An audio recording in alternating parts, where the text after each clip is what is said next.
All right, coming to you today from an undisclosed pond. I've already seen fish spook away from the shore, so I'm very optimistic about my chances today.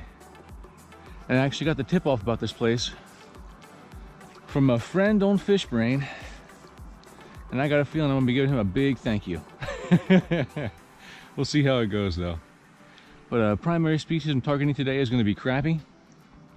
And after crappie, I'm hoping there could be some snakehead here. I'm hoping. I don't know if there will be or not, but you know, a boy can dream. Little salvage mission to begin with. But let's get to it. I mean, it looks very, very promising. I am ready. Let's get them. Oh, a little bit on the gear. Essentially ultralight rigs, anywhere between about 6 to up to about 8 pound test. Float, or actually swivel, float, small split shot will be right here with a, you know, about a number 8, number 10 circle hook. Let's get to the fun. I have a float that I believe is a fish. Could be first fish of the day right here. Yep, fish on. And there's our target species, Mr. Crappie. Not quite the size I'm looking for, but you know, it's progress. You almost escaped without a picture. But no, your shame shall be known, for I have caught you. There you go. Bye-bye now. I believe there's another crappie on this minnow. Fish on. Might be slightly better. There she is. Get this fish back in the water. Hey, man. There you go. Fish on. Looks like a crappie on the fly. I like it. I like it a lot. Yeah.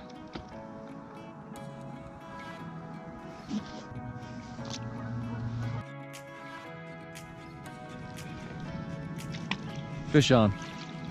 I got you that time, little sucker. I got you that time, little sucker.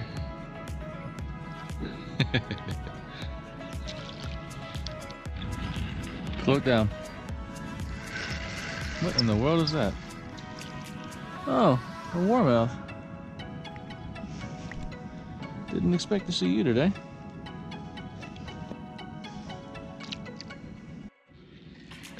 Feels like a nice gill. Yeah. Yeah, it's a pretty decent gill. Not quite what I consider to be keeper range, but not a bad fish at all. There you go. Fish on. Oh, that's a nice gill. That's a nice one. That's a keeper size gill. That's a keeper size gill. Uh-oh, fish on again. Crappie. One of the larger ones I caught today. Not saying much. Get out of here, you. Fish on.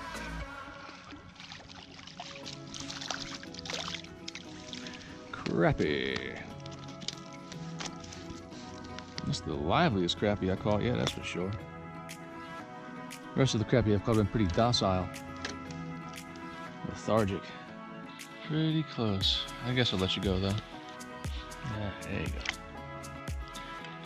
Well, I think I found the most effective method out here. And it appears to be using a 1-inch gulp fingerling, little minnows, on about a 1/32 ounce jig head underneath of a float, twitching and pausing. Now I say that, I've caught 3 in a row. Oh, there he is, there's number 4. Just like that. Not big ones, mind you, but a lot of them. Definitely a lot of them. I'll let it sit for about a count of 5. Give it a few twitches and then watch that float very closely. The moment you see any kind of movement, any kind of hit, you gotta set that hook. Alright, I'm calling my shot. I make a good cast out here. Yeah, it's probably gonna be a fish. If I can get my act together. Oh, there it was. Fish. Fish on. I think I still have him. Yep, still got him. Calling my shot. Oh, another fish on that line. And that's a little better one. Doubled up. Doubled up on the crappie.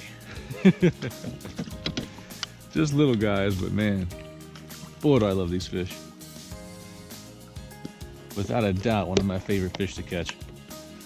I kind of wonder if I shouldn't harvest some of them though. I think there's an overabundance of them in here. Float down. Fish on.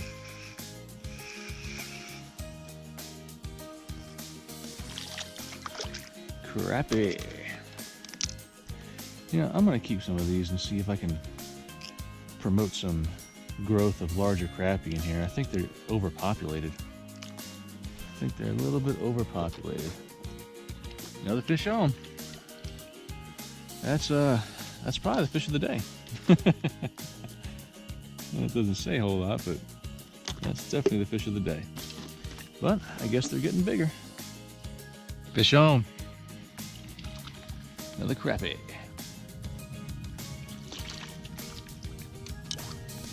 Normally I'd say you are not stringer worthy, but since I'm trying to thin this population out, I have to say you are.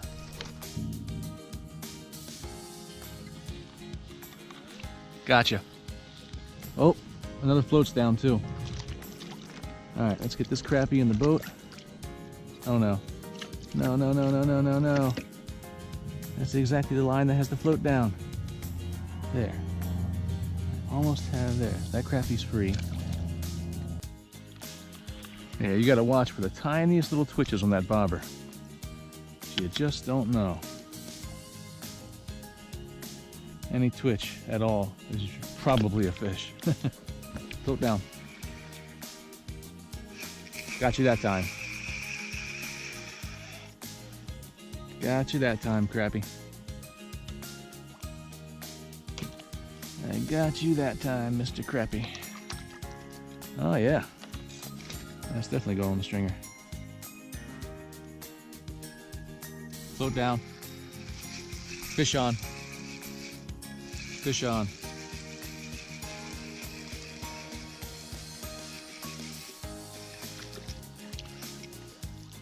Yep. Got her. There she is.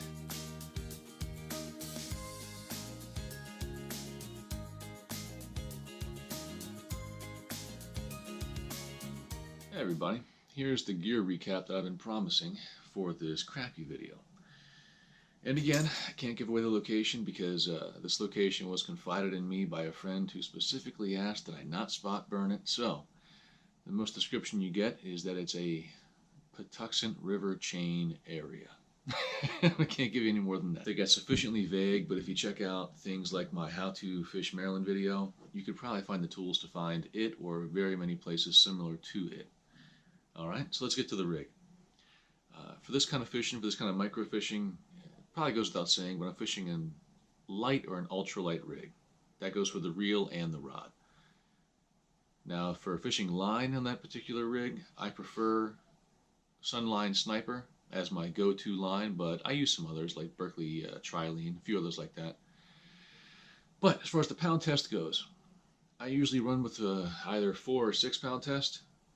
You could probably get away with 8, but it's a little bit too heavy for me personally on an ultralight rig. So let's get to the actual rig itself, okay? Now, on my main line, that's where I'm going to have my float.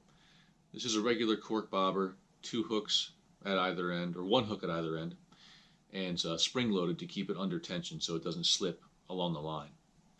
That's on the main line, and by main line I mean that's going to be on my heavier line because I'm going to run a leader that's lighter. So my main line will probably be around 6, with my leader line being around 4. So it goes from float down to a barrel swivel to reduce line twisting, because I hate line twisting, and then down to the 4-pound test that will eventually go all the way down to the actual lure. Now this is not the actual lure I was using out there. I'll show you what I was using out there, but this is kind of like a shad dart, and I'm pretty sure that would have worked very well had I tried it. So last note I'll make on the actual rig before I get into the specifics of the lure is that the reason I use lighter line on the leader than I do on the main line is so that if I get a snag that I just cannot get off, I might lose the lure, but odds are I'm not going to lose the barrel swivel and I'm not going to lose the float. If you have to lose something, it's better to lose one thing than all three. Okay, that's the basic logic behind it. So like I said, this is similar to something like a marabou jig or a shad dart. I think that would work excellent there for these kind of fish. However, what I was using there at the time was a 1/32 ounce jig head. Right here. If this picture doesn't work out, then I'll post another picture somewhere around here. And what I was putting on that jig head were the Gulp 1-inch fries minnow version. I think they have other versions. This is a minnow with a split tail on it. So, in order to put that on the hook, you get your minnow. In this case, I was using a white and chartreuse pattern. I don't think the color would have mattered. I think it was the body profile, the action, and the scent that held it down more than the color. Line up your jig head to your lure. That way you know about where you want to make the hook come out of the lure, and then begin threading it. Put it in the tip, thread it on down to about that point where you know it should come out because you lined it up. Bring it out, and that is it. That's all I need. Now, as far as how I retrieved it, I would cast it out, let it sit for 4 to 5 seconds, watch for any little twitches or anything, any kind of action of the bobber, because if I saw anything, 9 times out of 10, it was a fish and it was time to set the hook. But let's say it sat for 4 or 5 seconds, no movement, twitch, twitch, twitch with the rod tip, that'll move the whole thing about 2 feet closer to you. Then watch it again for about 4 or 5 seconds. Rinse and repeat over and over again until you get a fish or until it's time to cast again. So that's it. I also caught some fish on a hopper dropper rig with the fly rod. I'll try to use a picture here as well for that, but it's essentially just a dry fly of some kind up top, and then beneath it, between about, you set the depth according to the environment, but I usually fish it down about 18 inches from there, a beadhead nymph. Okay? So you have the dry fly, and underneath that, the beadhead nymph. With the idea being that they could hit either one, but if they see the action of the dry fly disturbing the surface, but they're still not real keen on hitting that dry fly, you can still have them be following it, see the beadhead nymph, and take it. Alright? I think that about covers it for that video.